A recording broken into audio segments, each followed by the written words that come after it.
Waiting for others is often mistaken for patience, loyalty, or emotional maturity, but beneath its calm surface lies a quiet surrender of power.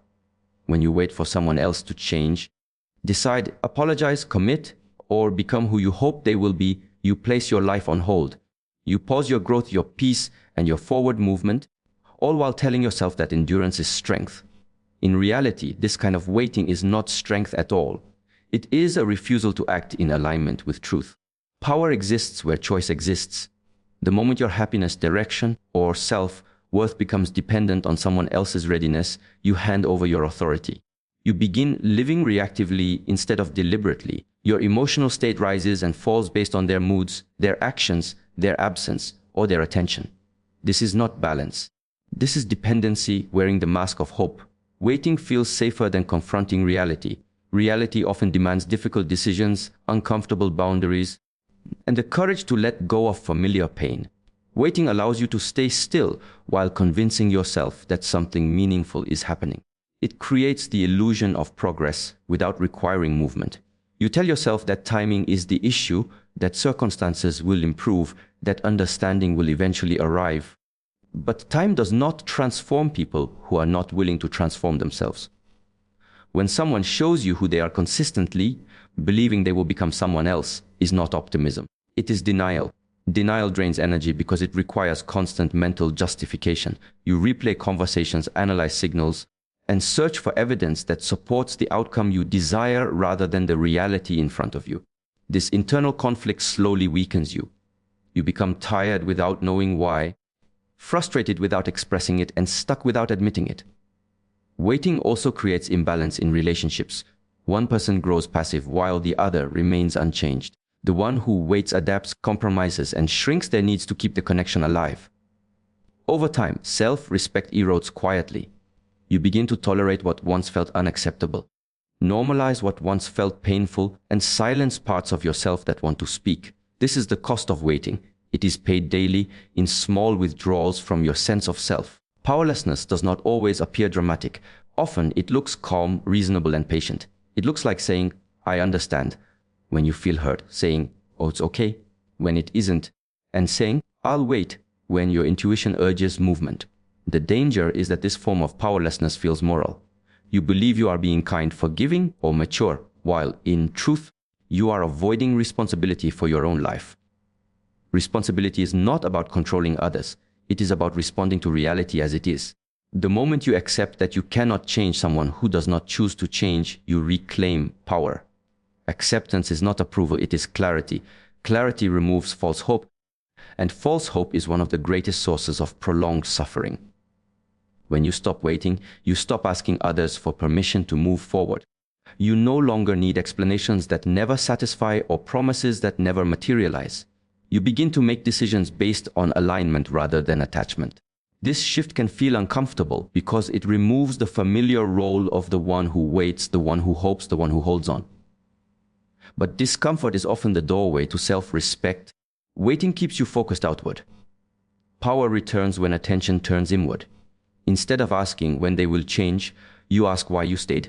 Instead of wondering what they will do next, you consider what you will do now.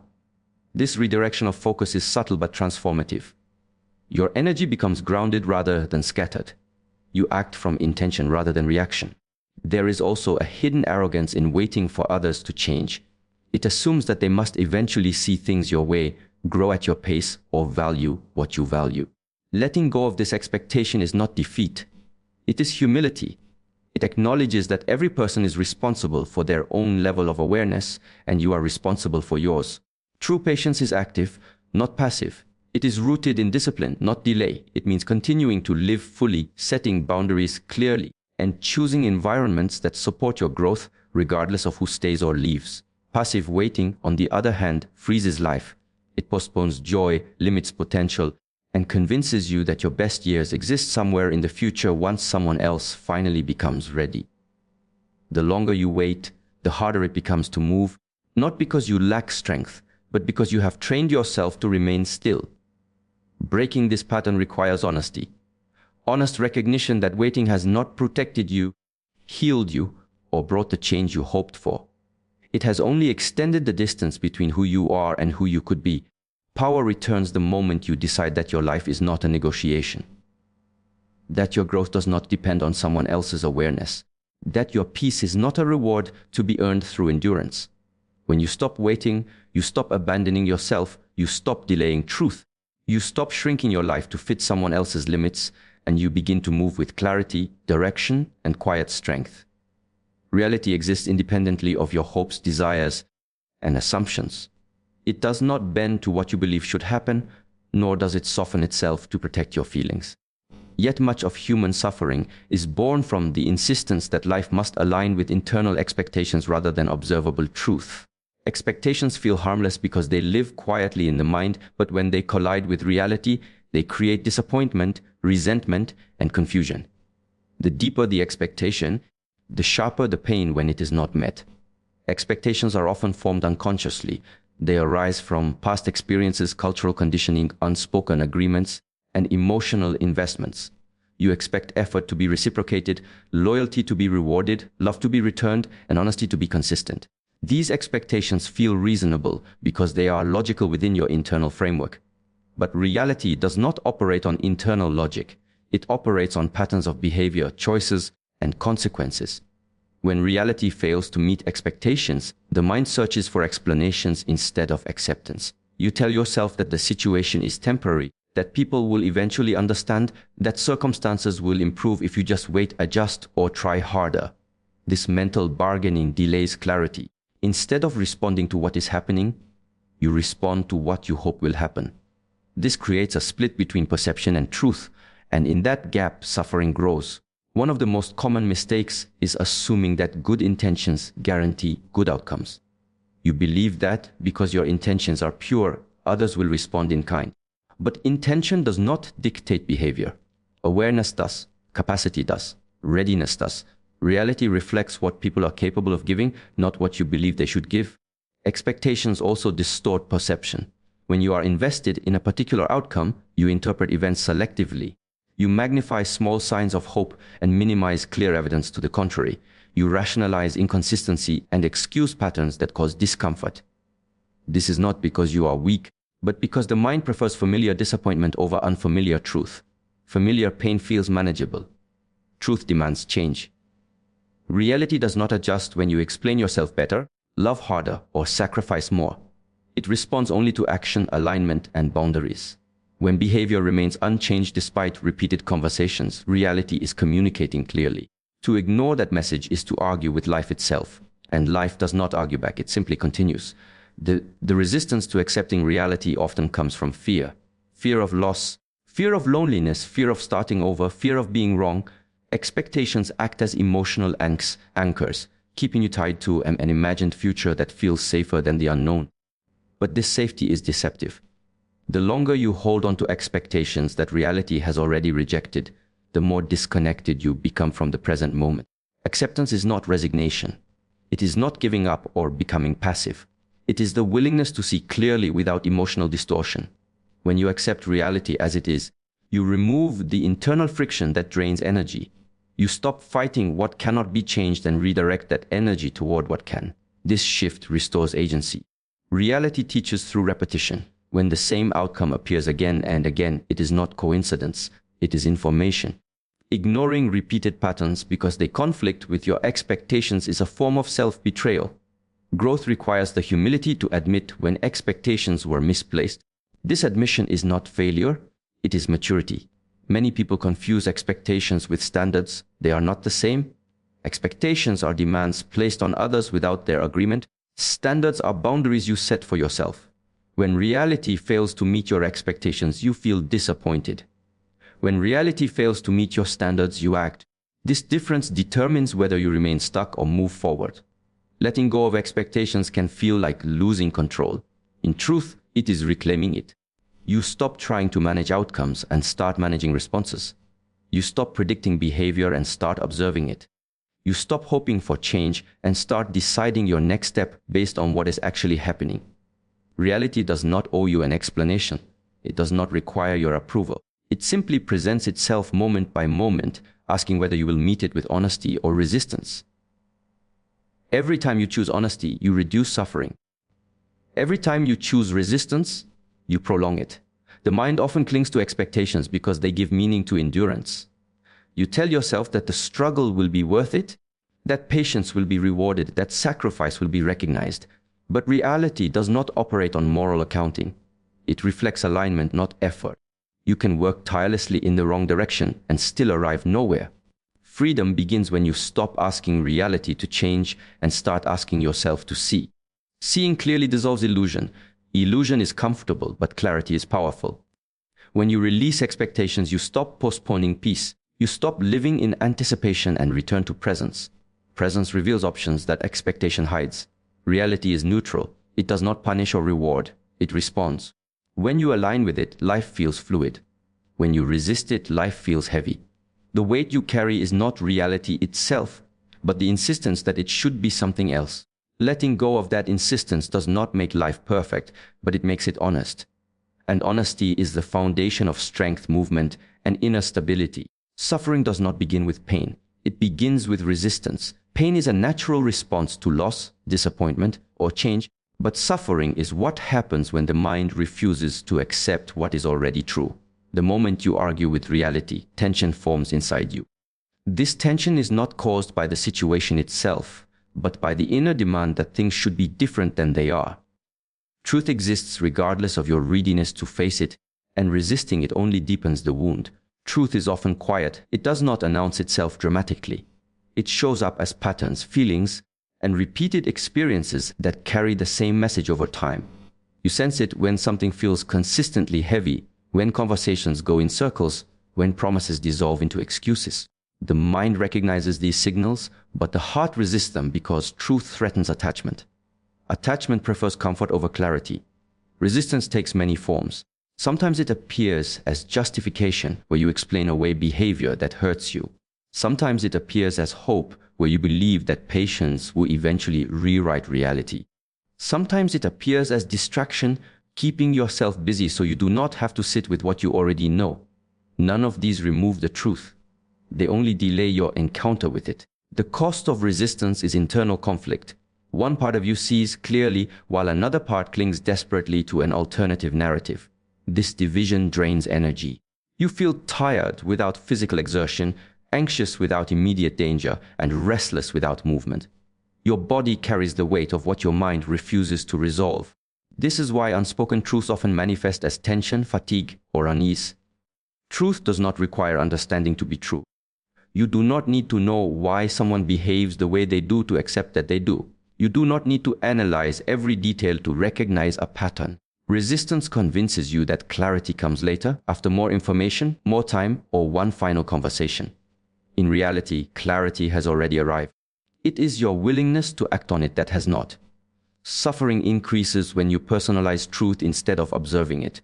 You ask what you did wrong, why you were not enough, or how you could have prevented the outcome. While self-reflection is valuable, self-blame is another form of resistance. It keeps you focused on control rather than acceptance. Truth often has little to do with your worth and everything to do with another person's capacity, timing, or awareness. There is also fear beneath resistance. Fear of loneliness, fear of starting over, fear of being misunderstood, fear of making the wrong decision. These fears convince you that staying with familiar pain is safer than stepping into uncertainty. But familiarity does not equal safety. It only feels predictable. Truth disrupts this predictability, and the mind resists disruption. When you resist truth, you attempt to negotiate with life. You wait for signs that confirm your hope and ignore signs that contradict it. You replay moments that felt meaningful and minimize those that caused harm. Over time, this selective perception distorts reality. You are no longer responding to what is happening, but to what you wish were happening. This gap becomes the source of ongoing distress. Acceptance is often misunderstood as weakness. In truth, it requires immense strength. To accept truth is to stand without illusion, without bargaining, without escape. It means allowing disappointment to exist without trying to fix it prematurely. It means letting grief move through you instead of numbing it. Acceptance does not erase pain, but it prevents pain from turning into prolonged suffering. Truth simplifies. Resistance complicates. When you accept what is, decisions become clearer. Boundaries become easier to set. You stop seeking validation from situations that cannot provide it. You stop investing energy where it is not returned. This simplicity feels unfamiliar at first because it removes the drama of internal debate. But in that quiet, stability begins to form. Growth requires repeated encounters with truth. Each time you resist, the lesson returns, often with greater intensity.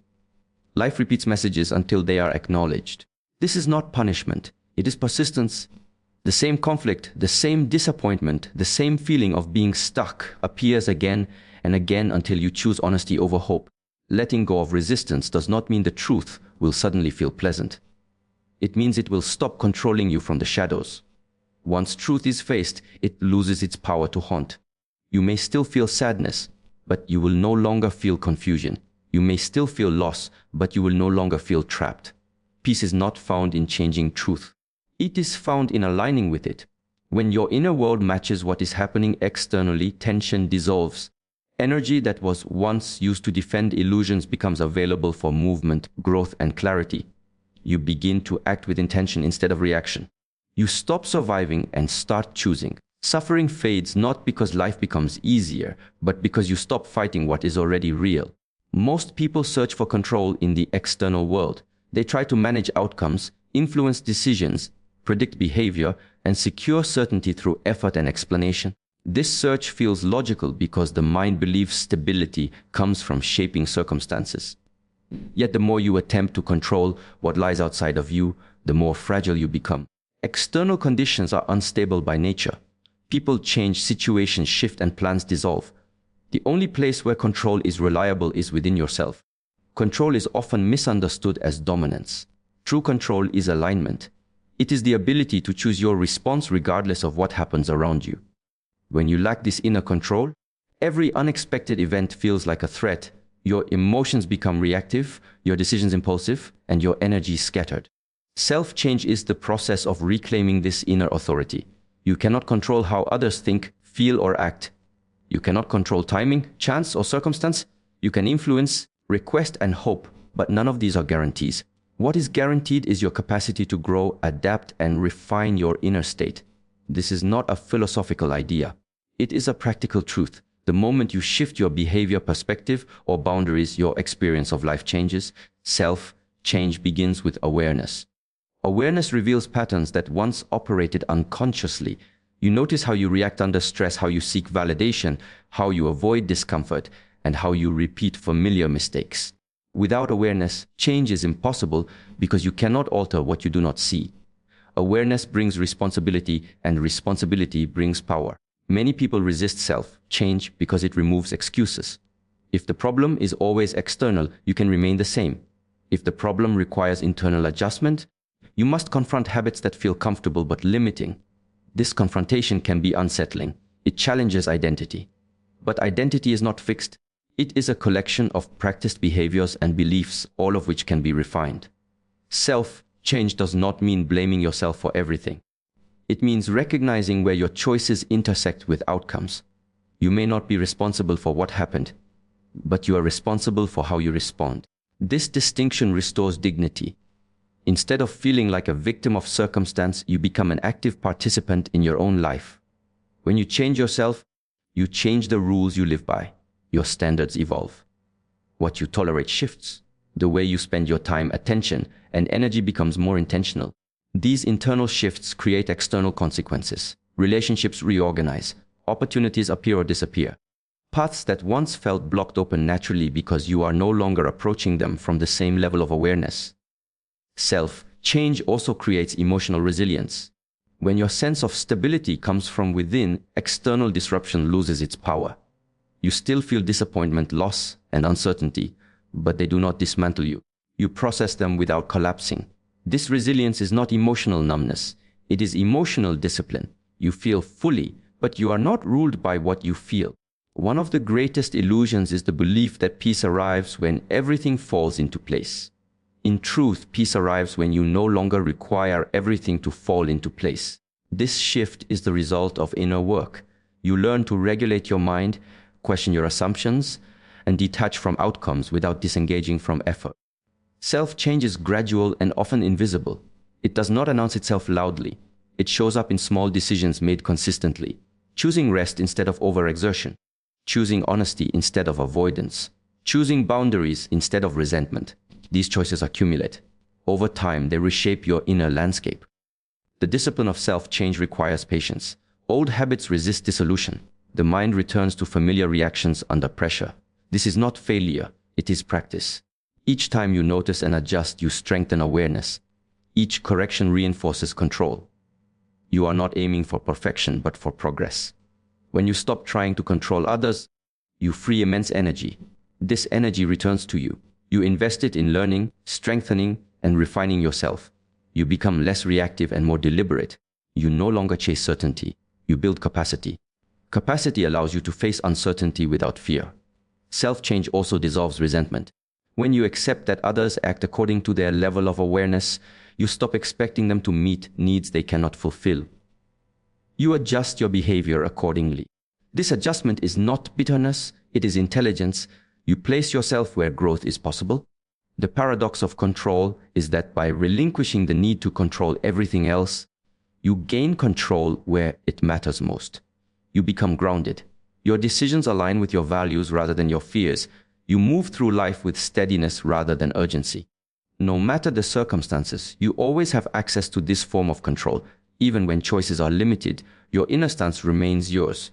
This is why self-change is the only guarantee. Everything else can be taken, altered, or denied. Your capacity to refine your mind, strengthen your discipline, and realign your actions remains available as long as you are willing to face yourself honestly. Detachment is often misunderstood because it is measured through the lens of emotion rather than awareness.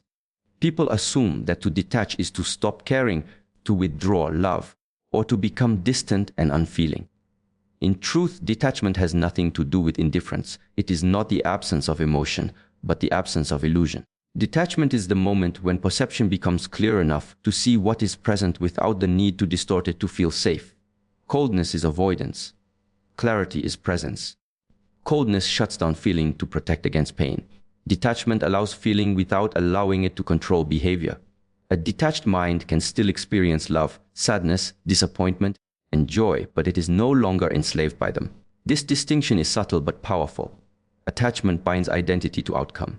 When you are attached, your sense of self becomes dependent on how situations unfold and how others respond. You interpret actions personally, assign meaning prematurely, and cling to expectations because they stabilize your emotional world. Detachment releases this grip. It does not deny emotion, it removes dependency. Many resist detachment because they confuse intensity with depth. They believe that suffering deeply means caring deeply. This belief keeps people trapped in cycles of overinvestment and disappointment. True depth does not require constant emotional turbulence. It requires understanding.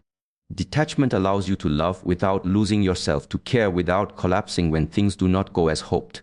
Clarity emerges when you stop negotiating with reality. When you detach, you stop asking situations to be different than they are. You observe behavior without interpreting it through desire or fear. Patterns become visible. Inconsistencies stand out. Words and actions no longer blend into confusion. This clarity is not harsh, it is honest. Detachment also restores self-respect. When you are attached, you tolerate what diminishes you because leaving feels more painful than staying. You explain away disrespect and minimize discomfort to preserve connection. Detachment shifts the center of gravity inward. Your well-being becomes the reference point. You no longer sacrifice inner stability to maintain external bonds. This does not mean you abandon relationships easily. Detachment is not impulsive withdrawal. It is measured response. You remain present, but you stop chasing validation. You listen, but you stop convincing. You engage, but you stop forcing alignment. This balanced stance reduces conflict because it removes desperation from interaction. Emotional clarity also reduces reactivity. When you detach, you pause before responding. You choose your actions instead of being driven by impulse. This pause creates space. In that space, wisdom operates. You can address issues without escalating them, and you can walk away without resentment.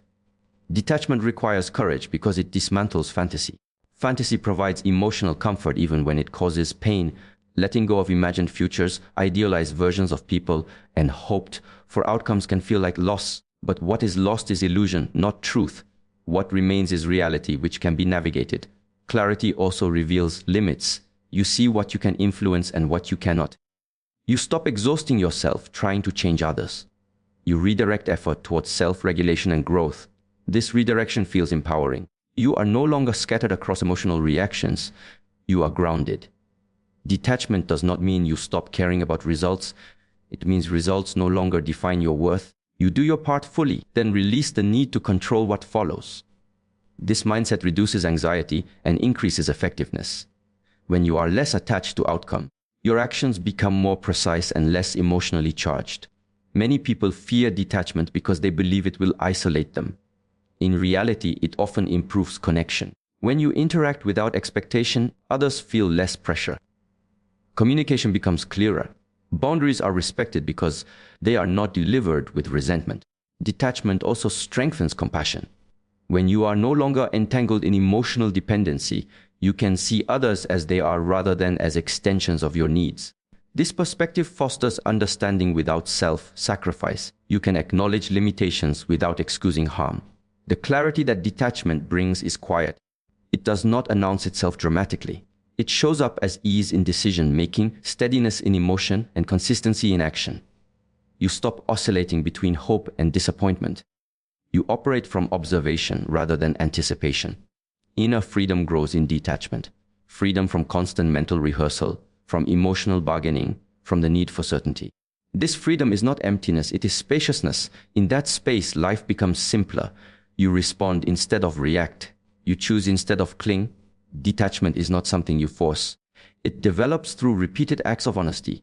Each time you accept what is instead of what you wish, attachment loosens. Each time you honor your boundaries, clarity sharpens. Over time, this practice becomes natural. What appears as coldness to others is often just the absence of emotional chaos. When drama fades, stillness remains. Stillness can feel unfamiliar, even threatening to those accustomed to intensity. But stillness is where discernment lives. Discernment allows you to engage with life without being consumed by it. Detachment does not remove love. It removes distortion. It does not diminish care. It refines it. When emotion is guided by clarity rather than attachment, actions become clean. Decisions become firm and relationships become honest. This is not withdrawal from life.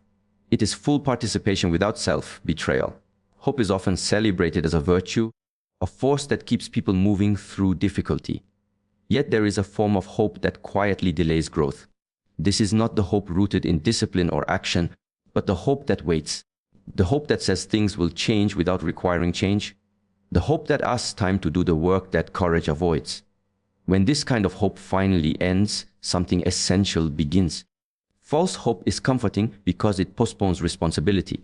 It allows you to stay in familiar situations while believing that transformation will arrive on its own. You endure discomfort not because it is meaningful, but because you expect relief in the future. This expectation softens the pain just enough to keep you still. Growth cannot begin here because nothing is being confronted. The end of hope feels like loss. It feels like disappointment, grief, or emptiness. The mind interprets it as failure because the imagined future dissolves. But what actually ends is illusion. What remains is reality, unfiltered and demanding. Reality does not promise. It presents. When hope ends, you are finally forced to see what is. Hope often resists clarity. It searches for exceptions, potential, and possibility even when patterns are consistent. You focus on what could be rather than what is. This focus narrows perception. You miss repeated signals because they threaten the future you are attached to. Letting go of hope widens perception. You see the whole picture, not just the parts that comfort you. Growth requires friction. It requires the tension that arises when you can no longer maintain the story you have been telling yourself. Hope cushions this tension. Without it, the discomfort becomes undeniable. This discomfort is not punishment, it is information. It signals that the current way of being is no longer sustainable. When hope ends, excuses end with it. You stop waiting for circumstances to change, for people to mature, for timing to improve. You realize that waiting has been a way to avoid making a decision. Decision brings consequence, and consequence brings accountability. Growth begins at the point where accountability is accepted. The absence of hope creates urgency. Not panic, but clarity. You understand that time is not neutral. Every moment spent waiting is a moment not lived fully. This realization sharpens focus. You stop investing in outcomes that have not earned your faith. You redirect energy toward actions within your control. Many people fear the end of hope because they associate it with bitterness or despair. But despair comes from powerlessness, not from truth. The moment hope ends, power returns. You are no longer emotionally dependent on an outcome that lies outside your influence. You stop negotiating with uncertainty and start building stability from within. Growth also requires grieving what will not be. Hope delays grief, it keeps loss suspended in possibility. When hope ends, grief arrives fully. This grief is necessary, it clears space. It honors what you wished for and releases it. Avoiding grief keeps you tethered to the past. Allowing it opens the future. The end of hope is also the beginning of honesty. You stop pretending that effort will be reciprocated, that silence has meaning, that inconsistency is temporary. Honesty simplifies life. It reduces mental noise. Decisions become clearer because they are no longer clouded by imagined outcomes. Without hope, you turn inward. You ask different questions. Not when will it change, but what will I do now? Not why did this happen, but what does this require of me? These questions shift focus from expectation to action. Action is the foundation of growth. Hope often keeps people in roles that have expired. The patient one, the understanding one, the one who waits. When hope ends, identity loosens. You are free to redefine yourself based on present truth rather than past investment. This redefinition is growth in its purest form. There is also humility in the end of hope. You accept that your vision was incomplete, that your timing was misaligned, or that your effort was misplaced. This acceptance is not self-criticism. It is learning. Learning refines judgment. Refined judgment leads to wiser choices. Growth does not require optimism. It requires clarity. Optimism without action is fantasy. Clarity demands movement. When hope ends, movement becomes necessary. You either change direction or remain stagnant knowingly. Knowing stagnation is intolerable. The moment hope ends is the moment you stop waiting to be saved by potential. You stop living in anticipation and start living in response. You meet life where it is rather than where you wished it would go. This meeting is uncomfortable, but it is real. Real growth is not dramatic. It is grounded. It begins quietly, with a decision to stop lying to yourself. The end of hope removes the cushion between you and truth. Without that cushion, you stand upright. You choose. You act. You move. This is not the end of possibility. It is the end of illusion. And in the absence of illusion, growth has space to take root.